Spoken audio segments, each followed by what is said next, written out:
Welcome back to WHDT World News. I'm talking with Bill Federer. He's the best-selling author and host of the daily radio broadcast called The American Minute. Bill, before the break, we were discussing the transformation of American society since the dawn of the Republic. The U.S. Constitution is seen as a momentous milestone in the history of human struggle for freedom. But because of what has occurred over the United States' 200-year history, do you believe the Constitution could have been perfected to prevent some of the abuses you just mentioned? Yeah, but no matter how it was set up, there's always going to be selfishness trying to find a way. That's where William Penn said, make men good and doesn't matter what the government is. But unfortunately, we are seeing this concentrating of power, and this is the norm. This is the gravitational, like a satellite up in space, there's a constant gravitational pull wanting power to concentrate. And an interesting story, and I look back at Greece because America's founders looked back to Greece. And it was one of the first examples of a people ruling themselves without a king. Yeah, and I want to ask you, because looking back even further, what were some of the pivotal improvements made in ancient civilizations such as the Phoenicians and the Greek city-states that produced prosperity for the people and provided a framework for future alternatives to monarchies? Well, China is the other side of the world. It's all land, and they had 18 major dynasties over 5,000 years, and they were used to the emperor telling them how to live. Well, the other side of the world is the Mediterranean, and because of the islands, it's sort of hard to have a dictatorship when there's storms and seas in between everything. So the Greek islands got another chance to experiment. Most of them had kings, like King Croesus of Lydia, who invented coins. Before then, they had things like shekels that was a unit of measurement, but Croesus of Lydia actually put his face on a coin. Most of them were kings, but in Athens, we had an experiment. There was the King Solon that set up a democracy and left town, so they had to do it. Now, in Athens at this time was Plato, Plato. He was a philosopher, the disciple of Socrates. And Plato said that the government in the city-state would go through 5 stages. The first stage he called rule of the capable. These are people that know how to run farms and businesses, and they know how to run city governments. They're just responsible people, like the farmer that wakes up at 4:30 and milks the cows, takes care of all his duties, and then has to go to a school board meeting in the evening. I mean, these are just very responsible people. Plato says they're followed by what he called lovers of fame, lovers of honor. These are people, maybe a Greek actor from the theater, or an Olympic athlete, or maybe a battle hero, and they go into politics with the best of intentions, but the fact of the matter is they have no experience running anything. Maybe like a Hollywood actor that gets to be governor of California, Anyway, the Terminator. But here we have these people, they're lovers of honor and fame, and they go in with the best of intentions. We'll give them that. But they don't have experience running anything. So Plato says that over time they yield to the human tendency of avarice, his word for selfishness. And they can't resist the temptation to vote just a little bit of money out of the city treasury to pad their retirement, and then funnel a little bit to their brother-in-law's business, and then funnel some money to a supporter to help them get reelected. And before you know it, this grows into a third category called an oligarchy, a rule of few, an insider clique, where they raise taxes on everybody else except themselves. They pass laws that everyone else has to obey, but they exempt themselves. And this third category of an oligarchy, the people get upset at it. And finally, they throw the bums out and they set up a democracy. This is great. The people get to decide the fate of their city. And Plato says a democracy is the most charming of all forms of government. It's like a bazaar where you can go down and pick any points of view, like an embroidery with lots of patchwork. He says, but this tolerance ends up tolerating criminals. And so they're out on the street walking and nobody cares.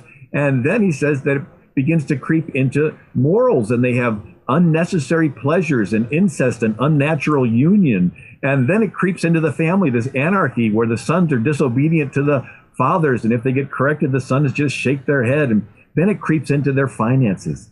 And here the people are in charge of the city treasury.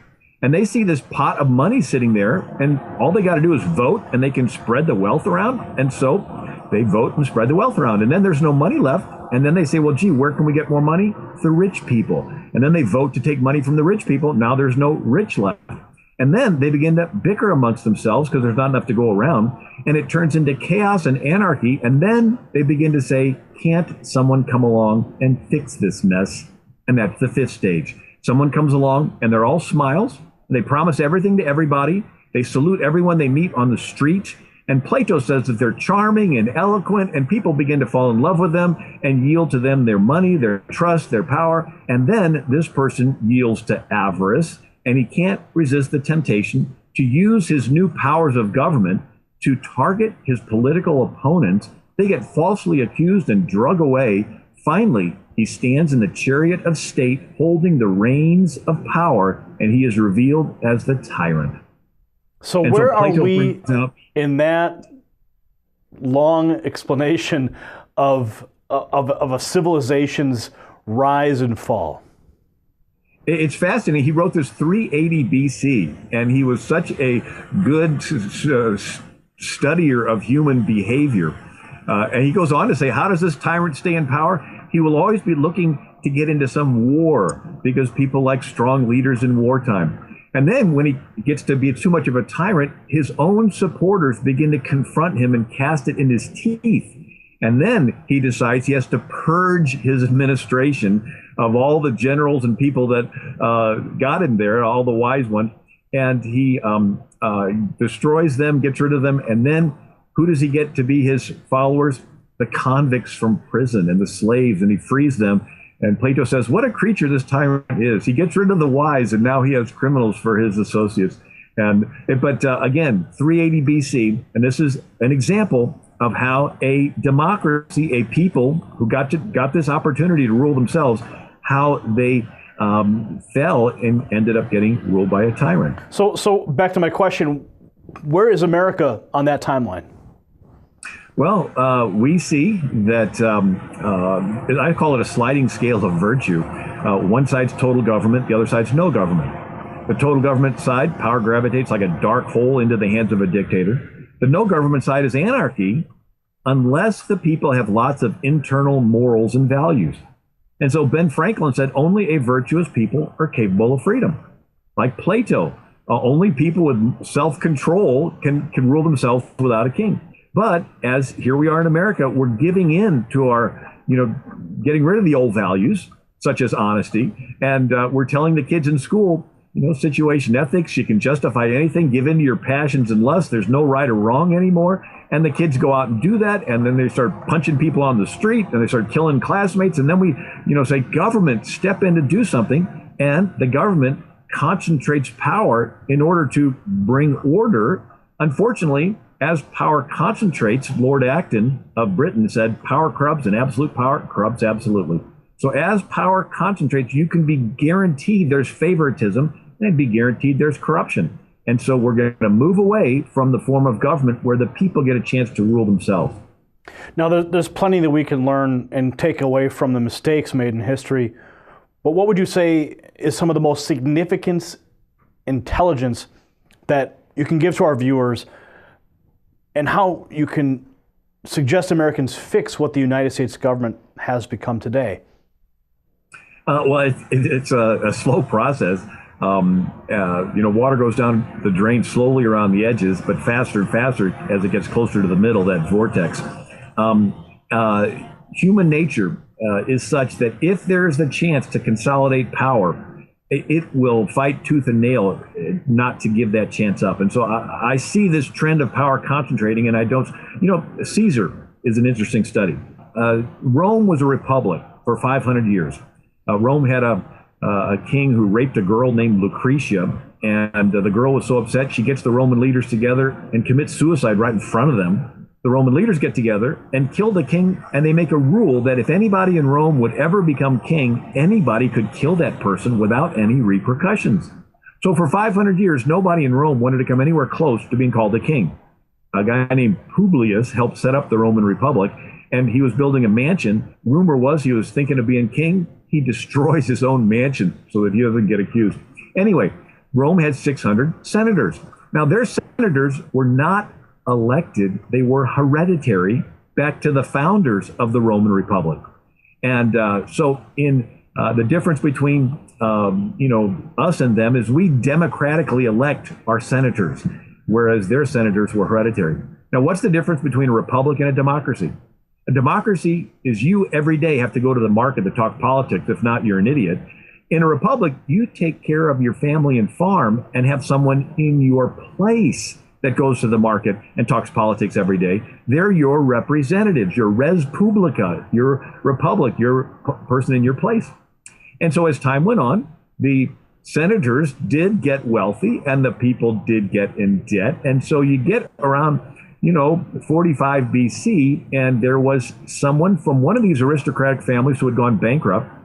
It was the Caesar family, and Julius Caesar joins the military to escape debt collectors. Turns out he's a great general, brings back a lot of booty and slaves and gives them away in Rome. And then he becomes a senator, and he does an under-the-table agreement with two other powerful senators named Crassus and Pompey. Don't have time to explain them, but Pompey is the rich Republican establishment guy, and Crassus is the richest guy in Rome. Crassus dies in 53 BC. It turns into a tug of war between Caesar and Pompey. And Caesar needs money. And so he raids the federal treasury, the Temple of Saturn, and he takes 400 years of Roman gold to buy supporters against Pompey. He said, use money to get men, use men to get money. This is like raiding the federal treasury. This is like using stimulus dollars to buy Acorn and SEIU workers, and government contracts to groups to help you to get elected, right?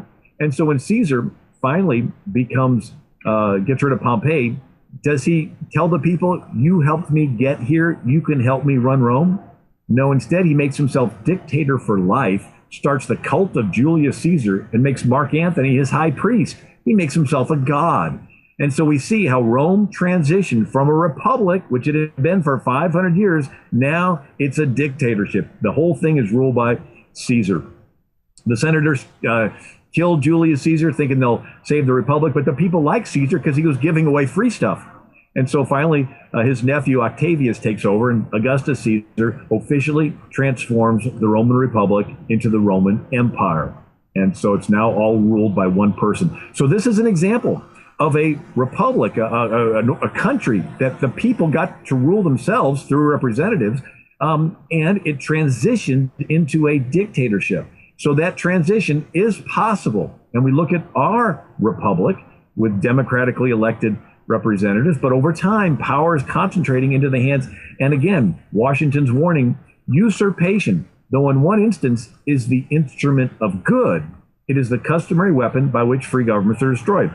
This is like a president saying, I have something good that I want to do, and I don't have time to wait for Congress. I'm just going to do it through regulations. I'm just going to do it through executive orders. I'm going to do it through, and my own proclamations. And so we see that, yes, it may be good, his intentions, but the form of government is being changed from the people into one person. And we're back in the realm of, if you're friends with this one person, you get an Obamacare waiver.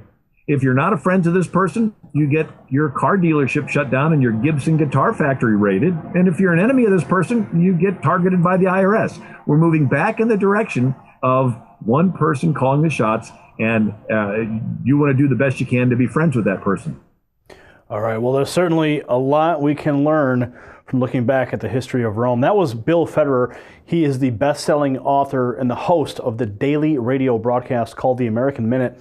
His newest book, Change to Chains, Volume 2, The Rise of the Tyrant, will be available for purchase early next year. And you can check out his daily radio broadcast at AmericanMinute.com. After the break, we have the rest of today's headlines, the latest from Hollywood, and a full report on the weather. Stay tuned right here to WHDT World News.